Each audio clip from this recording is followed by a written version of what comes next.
Assalamualaikum to everyone. I am Huzaifa and today we will learn how to uninstall any software or program on Windows 7. So we will open just control panel.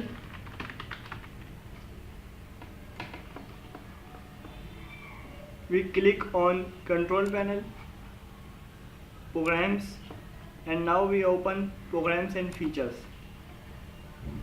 Okay.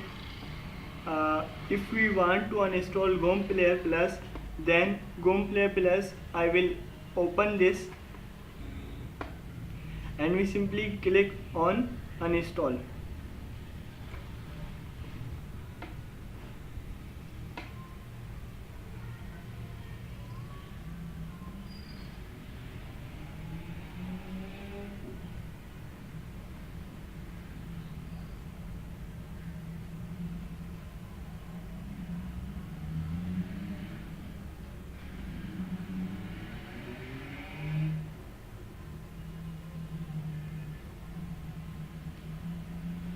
Now our program is uninstalled. We simply close it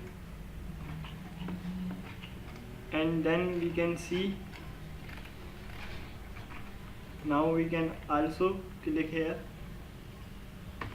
for search.